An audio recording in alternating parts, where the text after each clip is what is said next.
My girlfriend slept with a convicted predator while I held my dying mother's hand. Now she's in prison, and I'll never look back. I was 19 when my father was diagnosed with pancreatic cancer. Life became incredibly hard, with my mom working 9 to 9 every day. I took on the responsibility of caring for him. After a long, painful 4-year battle, he passed away following a triple bypass surgery. His death shook our world and completely changed my mother. I tried to stay strong for her and for myself. Those were truly dark times, and they changed me to the core. I couldn't concentrate in school, and my grades plummeted. I also had to take a part-time job after school, just to help support my mom. She was emotionally wrecked. Something inside me shifted. I had lived a relatively sheltered life, going to church regularly and attending youth activities. But after my dad died, I had to face a harsh reality. If I wanted to go to college, I'd have to pay for it myself. I didn't qualify for any student loans, and between bills and medical costs, we were always short on cash. My part-time job paid minimum wage, which wasn't even enough to keep us afloat. A friend of mine introduced me to drugs, not using them, but selling them. He said if I needed real money, I could work with him and his crew. They were drug dealers, and I eventually started delivering coke for them. After months of running deliveries, I managed to save up enough to finish high school and even fund college. I didn't waste money on flashy clothes or wild nights out. I kept a low profile and focused. I earned my bachelor's degree in just 3 years, thanks to my open schedule and discipline. Originally, I wanted to become a lawyer. But after seeing so many corrupt cops and public officials during my time delivering drugs, that dream soured. I still studied law, but I had no intention of taking the bar. Instead, I set my sights on becoming a paralegal, and eventually, I did. During college, I reconnected with a former high school classmate named Rita. We had been close back then, and I found out we'd both had secret crushes on each other, but were too shy to say anything. Without getting into every little detail, let's just say we became close again, best friends. Really? Then, we fell in love. Deeply, passionately. We started planning a life together. We both had horrible experiences in past relationships. Mine had left me numb and empty, almost like I wasn't capable of loving anyone again. I hadn't dated for years intentionally. My last ex, I'll call her Becky, had done things that were downright cruel. I had saved her from an abusive relationship, treated her with kindness, never raised my voice or hand, and taught her that no one deserves to be treated like property. And she still shattered me. She left me in pieces. Meeting Rita gave me hope, but it also made me realize how much I'd been failed in past relationships. Rita was different. She was the one. We were meant to be. We took things slowly at first. After 2 years, I started opening up more. I told her everything about Becky, about my dad, and about the emotional wreckage I carried. She listened with compassion and supported me. She was kind, deeply empathetic. Eventually, we started sleeping together and became an official couple. She said she loved how I listened, how I was honest, how I made her feel safe. She told me she loved me, and I told her I loved her too. But I never told her how I'd paid for college or what I had done to survive. She didn't need to know. I was terrified it would destroy everything we were building. We were in love. We already had plans to start a family. Then, tragedy struck. Again, my mother had a terrible accident. A large shelving unit collapsed on her, and it was bad, really bad. Our neighbors found her and rushed her to the hospital. She had to undergo multiple tests and was diagnosed with several broken bones and other internal injuries. During these tests, doctors also found a leaking heart valve. They ran further tests to see if the valve could be repaired. A week later, we got both good and bad news. The good news? The valve could be replaced with surgery. The bad news? The scan revealed something worse: 5 small masses clustered around her left kidney. The doctors suspected they were tumors, likely malignant. A biopsy was the only way to know for sure. Days later, the results came in. It was renal cell carcinoma. kidney cancer. That's what the biopsy confirmed. My mom began treatment immediately, and I knew I had to stay completely focused on her. Things were still going really well with Rita. We had moved in together in a town about 30 miles from my mother's place. When I told Rita about my mom's condition, she was incredibly supportive and concerned. I explained that it meant we wouldn't see each other as often, but she reassured me that she didn't want to pause our relationship. She wanted to be there for me emotionally, if in no other way. I told Rita that if she ever felt like taking a break, or if she met someone else she was interested in, she should just be honest with me. I promised I'd understand. Quote, she assured me she loved me and that no one could ever take my place. My mom started chemotherapy. At first, she seemed to handle it well, no severe side effects. But by the second month, she began to feel weak and lost her appetite. Despite everything, Rita and I stayed in touch constantly. She texted me every morning asking about my mom, and we usually spent hours at night on the phone, telling each other how much we missed one another. We only saw each other about once every 2 weeks, but when we did, everything felt just as strong as summer rolled around.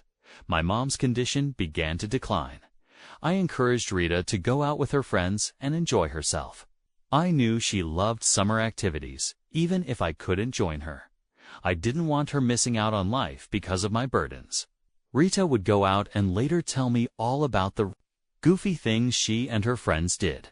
I genuinely appreciated that she wasn't shutting herself in or becoming consumed by the heaviness in my life.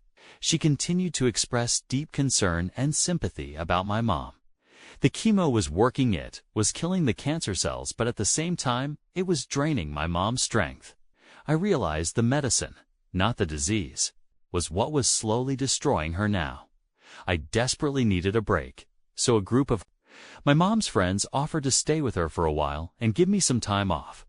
I called Rita while driving into her town, and she gave me the address of where she and her friends were hanging out. When I arrived, I saw most of the friends I already knew.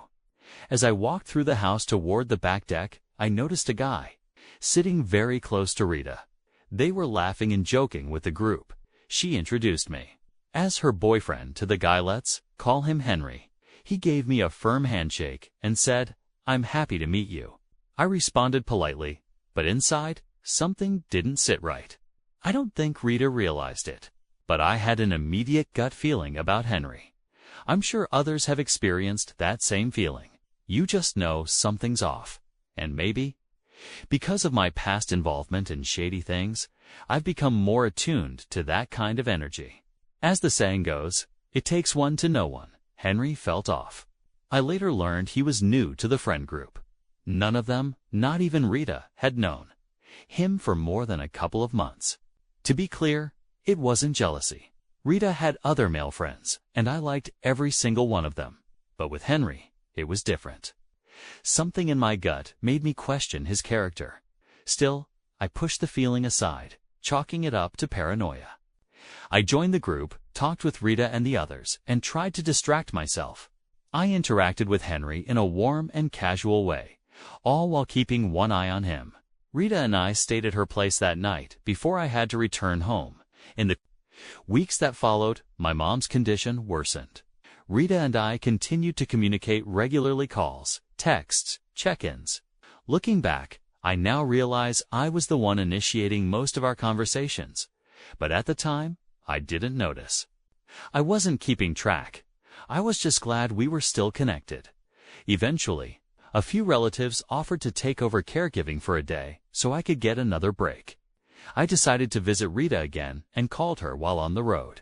She told me she and her friends were eating dinner at a restaurant, so I headed there as I was pulling into the parking lot. I saw Henry getting into a late-model black Buick. He didn't see me. He wasn't familiar with my car, but I definitely saw him. He drove off before I could say anything. I went inside, where Rita and her friends greeted me with hugs and warm words of support. We had dinner and a couple of drinks before Rita and I went back to her place. Later that night, while we were lying in bed, I casually asked why Henry had left before I had a chance to say hello. Rita looked puzzled. She said she had no idea Henry had even been at the restaurant. The restaurant we'd eaten at was part of a strip mall that had several other shops and businesses. So I figured maybe Henry had come out of one of those places. And neither Rita nor her friends had seen him. I didn't want to read too much into it. I stayed the night at Rita's again and headed home around noon the next day. That afternoon, a mother took a turn for the worse. She became critically ill and had to be rushed to the hospital in an ambulance. The chemo had weakened her so badly that she developed pneumonia and became vulnerable to a whole host of complications. For the next 3 weeks, she was hospitalized, pumped full of medications through IVs, but her condition continued to deteriorate day by day. It was heartbreaking to watch. Eventually, the doctors pulled me aside and told me what I had already feared. They believed she had only about a week left. I knew she wouldn't want to die in that sterile, impersonal hospital room. The staff agreed to help bring her home and make her final days as peaceful and comfortable as possible. Once everything was arranged, we got her back home. Though frail and barely able to move, she smiled when she saw her house again. The familiar surroundings brought her some peace. We both understood the end was near. She was afraid, but she told me to be strong for her. She said she was ready. Too ready to see my dad again after all these years. I asked one of her church friends to stay with her for a few hours so I could clear my head. I got in my car and drove to see Rita without calling. I didn't call because I was crying too hard. Watching my mother slip away like that was crushing. I wouldn't have been able to say a word on the phone. When I arrived, I noticed a black Buick parked behind Rita's car. But I didn't give it much thought. My mind was consumed with grief. I used the key Rita had given me and walked in through the kitchen like we always did. I heard music playing as soon as I opened the door, but I didn't see anyone in the living room or on the back porch. As I made my way down the hallway toward her bedroom, I heard noises. I paused. They were unmistakably sexual sounds. My heart dropped into my stomach. I reached for the doorknob, but froze, hand trembling. Slowly, I placed my hand on the lock and turned it just enough to crack the door open. It creaked. I stopped. In my tracks, there they were, Rita and Henry, completely naked, going at it. They didn't even notice me. My first instinct was to charge in and headbutt him straight in the face. But I knew I had to keep myself out of trouble for my mother's sake and for my job. I stood there for a moment, stunned, paralyzed with disbelief. Then I backed away, silently and shaking with rage. I walked through the house, out the back door, and into my car. They never saw me. I sat in the car for what felt like forever, sobbing uncontrollably. The weight of everything, the betrayal, the grief, the stress crushed me. After about half an hour, I started the engine and drove back to my mother's house. I didn't tell anyone what I'd just seen. Everyone assumed my red, swollen eyes were from watching my mom fade away, and they were, in part. But that betrayal, it was something darker, something twisted. It felt sadistic. Still, I knew where my priorities had to be. My mother was dying. She had to come first, no matter how destroyed I felt. But inside, I burned. I was more furious than I had ever been now that I'd known real anger before. I considered calling Rita and letting her have it, telling her exactly what I saw, screaming at her, unloading all the fury I had inside.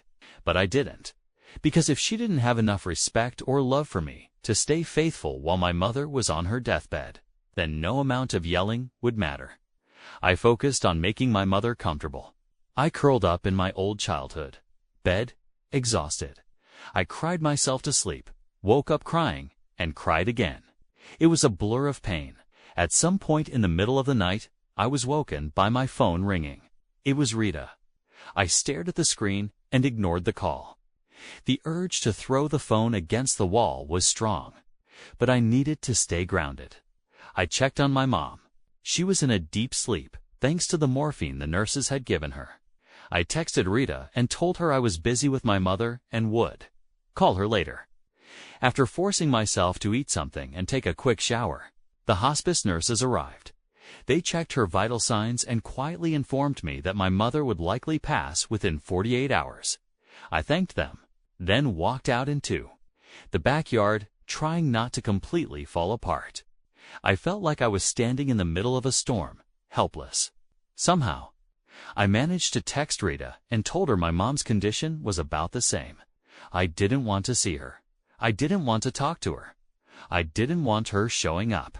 I owed it to my mom to make sure her final moments were peaceful-free from lies, betrayal, and chaos. That next evening, just before 6 p.m., my mother took her last breath. I was right there, holding her hand as her life slipped away. For the next 3 days, I was buried in arrangements, meeting with her pastor, finalizing details for the church service and burial. But I couldn't stop replaying what I had seen. At Rita's house, the image of her and Henry together naked, laughing, careless, haunted me like a fever dream I couldn't wake from. The more I thought about it, the angrier I became. I was furious with Rita, yes, but something about Henry burned me even more. I couldn't stop thinking about how he'd smiled at me, shaken my hand like we were friends. That memory made my skin crawl. If they hadn't already been sleeping together when I first met him, they were clearly headed there. And that thought gnawed at me until I needed to know who the hell was this guy. I contacted a Piscimon I'd worked with through the firm. I told him everything I had and asked him to run a background check on Henry. From the moment I met him, I'd felt he was trouble. And I was right to be suspicious. What I couldn't forgive was ignoring my instincts. A week later, the pie got back to me. What he sent over chilled me. The file contained several mugshots of Henry spanning years. I've been arrested once in my life. I've done things I'm not proud of. I've known people who've done terrible things, whether out of desperation, addiction, or cruelty. But this was on another level. Henry had a rap sheet as long as my arm. Multiple DWIs, reckless driving, possession of stolen goods, breaking and entering, drug charges. That wasn't the worst of it. The deeper I went into the file, the darker it got. Henry had recently been out on parole, having served 10 years in prison. He'd been out for only 2, and the charges that put him there: sexual exploitation of a minor, several other sex-related offenses. I felt physically sick reading it. Rita had betrayed me that alone was devastating. But realizing she'd been sleeping with someone like that, someone who could expose me to God knows what, that shook me to my core. I doubted she knew the truth. Rita had always been naive and overly trusting, and it had caused her problems before. But nothing like this. Anyone who knew about Henry's past would have considered him filth, someone who should never have been let out of prison. And yet, there he was, in her bed, in my place. Still, I had to focus. My mother's funeral came first. I had to pull myself together. I forced myself through the motions. When the funeral was over and the last guest had left, I collapsed into my bed, exhausted, both physically and emotionally. That night, Rita called. She didn't know my mom had passed. She didn't know I had seen her with Henry. She didn't know what I'd found out. She had been texting and calling less in the days before and after I caught her. But now she was suddenly reaching out again. I answered, trying my best to sound like I was glad to hear from her. I told her nothing about my mother, nothing about Henry. I let her talk, let her pretend, let her lie. Every word she said was fake, and I swallowed each one like poison. She said she missed me. She said she'd been thinking of me constantly.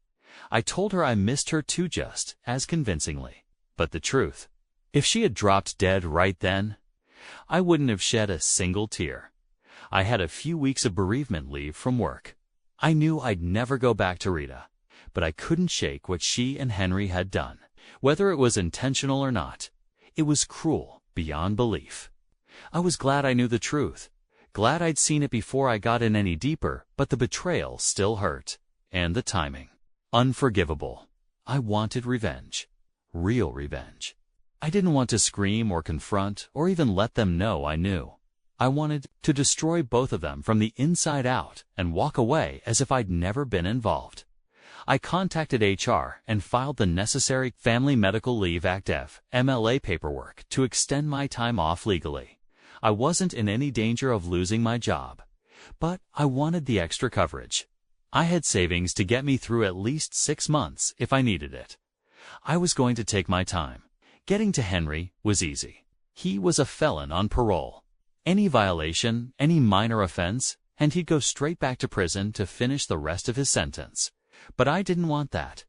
I didn't just want him to finish out his time. I didn't just want a sigh. Wanted new charges. I wanted to bury him.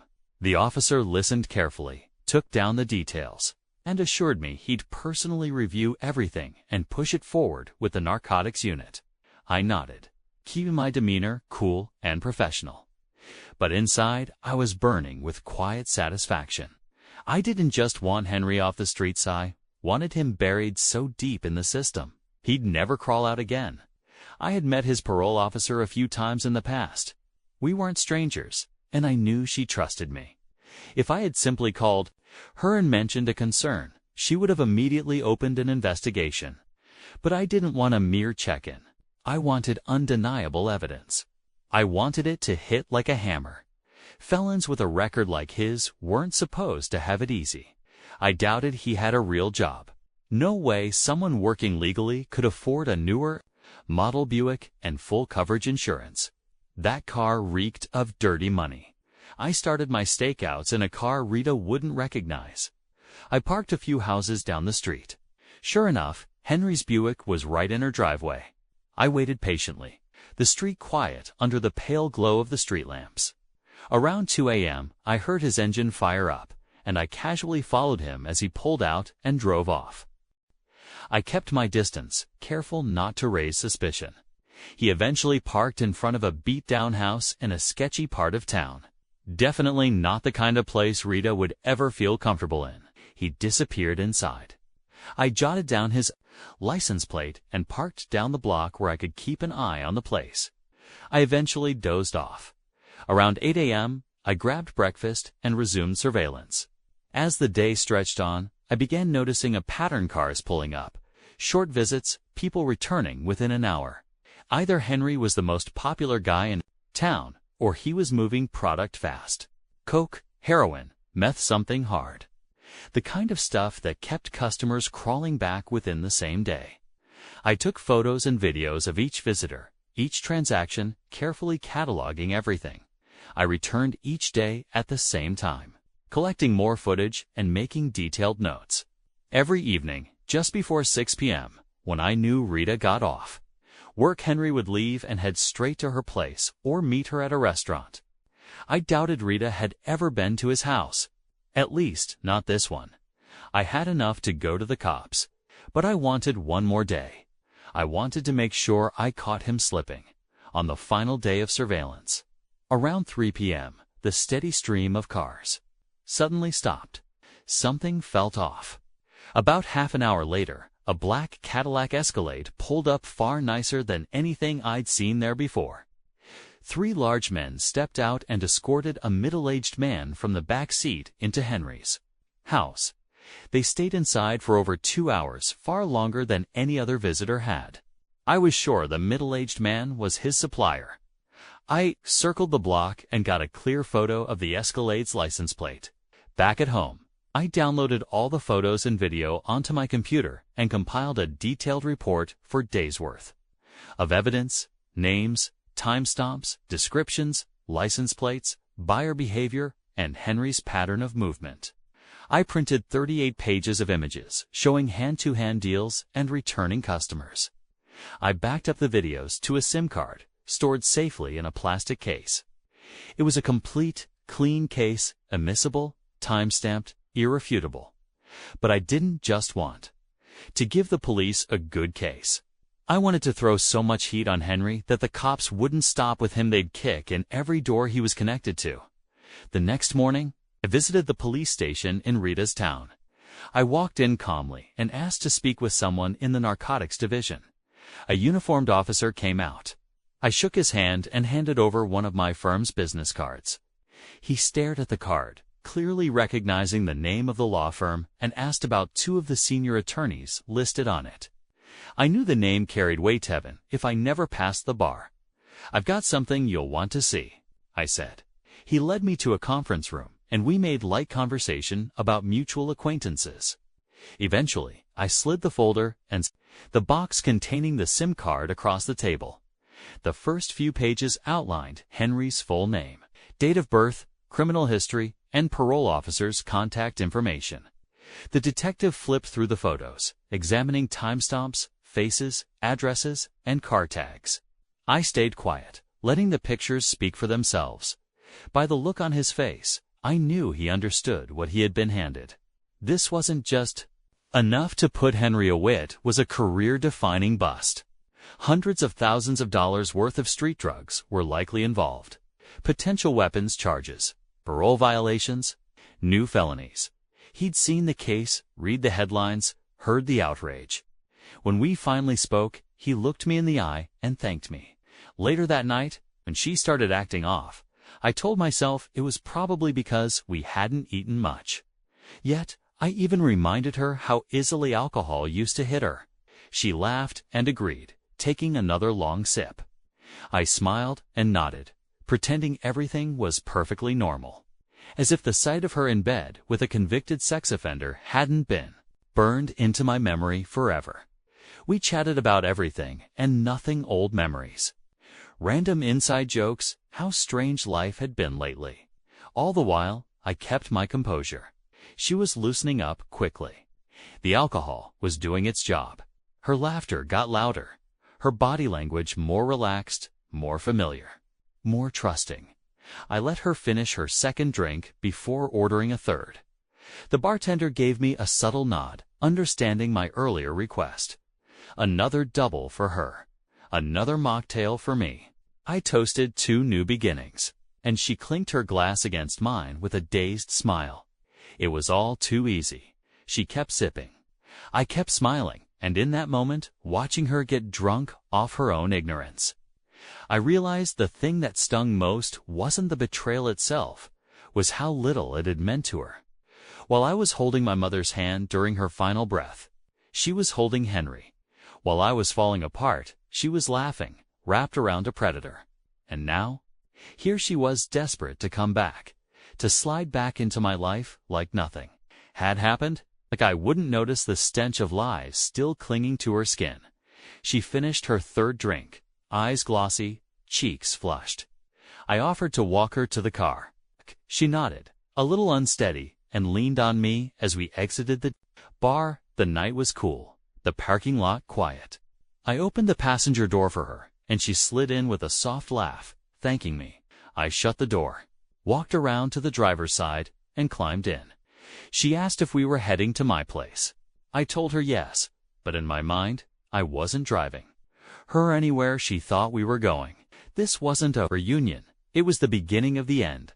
I could barely taste the alcohol in my own drink. Rita, on the other hand, was clearly feeling it.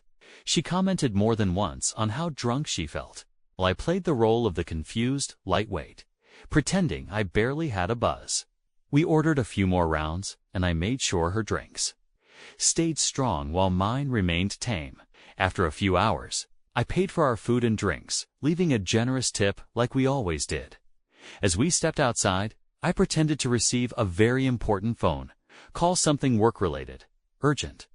I held the phone to my ear and nodded a lot, pacing slightly, putting on a good show. When I hung up, I told Rita that one of the lawyers at the firm needed me back in town urgently for a case prep meeting the next morning. I asked her to go home and wait for me, promising it wouldn't take long and that I'd come over as soon as I finished. She was buzzed, giggly, and had no reason to doubt me. I helped her into her car, watched her drive off, and then immediately pulled out my phone. I called the police and reported a drunk driver leaving the restaurant, gave them the make, model, and direction of travel. I stressed the urgency, told them she could barely walk, let alone drive. Then I casually drove toward Rita's house. About a mile away, I saw the flashing red and blue lights in the distance. I slowed down. There she was, pulled over. I knew she was about to be charged with a DWI. That had been my plan. What I hadn't planned for was the cocaine. Neither of us had known that. Henry had been using Rita's car to deliver drugs, probably to low-level dealers under him. During the standard search of the vehicle, police found several ounces of cocaine stashed under the back seat. I had absolutely no intention of getting her arrested for narcotics trafficking. But the fact that she had given me her spare car key the same night she gave me her spare house key, that thought stuck with me. Just as easily, I could have been the one unknowingly driving that car with my life ruined over someone else's. Mess. Neither of them, Rita nor Henry, had any idea I knew. Not about the affair. Not about the drugs. Not yet. Later that day, I got back home and my phone rang. It was an unfamiliar number. I answered. Rita was crying, sobbing, really trying to get the words out. I calmly got her to breathe and asked what was going on. That's when she told me. She was in jail, busted for DWI and drug possession. I played innocent and shocked. Wait, what? Drugs? Are you serious? I asked, genuinely curious how she'd try to explain it. She begged me to help her, to post bail, to talk to someone. I told her I couldn't risk it, not with my mom just having passed. I explained something about probate issues and my property being legally tied up. That was partly true, but I could have easily posted bail if I'd wanted to. I didn't. I saw it as karma. As collateral damage for what she did to me. Possession with intent to distribute carries mandatory time. And while I hadn't intended it, part of me felt she deserved it. Especially after who she betrayed me with. I showed up to her arraignment, sitting quietly in the back of the courtroom, trying not to be noticed. When she entered and saw me, her eyes locked with mine. I gave her a confused, disappointed look, like I couldn't fathom how she'd gotten mixed up in something like this. Of course, I knew everything when she tried to explain to the judge that her boyfriend had been arrested just days prior and that the drugs must have been his. The judge didn't care. He barely even looked at her. Rita turned around again and met my eyes, this time with tears running down her cheeks. That was when she realized I knew. I knew she'd been cheating. I knew who it was with. And now I knew what it had cost her. I shook my head slowly, expressionless, as they led her away. That was the last time I ever looked at her. I knew she wouldn't dare try to contact me again. If she did, she'd find only silence. Henry's bond was set sky high. He pled guilty and waived his right to a trial, hoping for leniency. He got none. The judge had clearly seen enough of men like him. Rita's trial came a few weeks later. She took a plea deal. 4 years in prison, with the chance for parole in 3. Her career, gone. Reputation, destroyed. Future, burned to ash. I didn't care. They'd picked the worst person to screw over, at the worst possible time in his life, and they paid the price.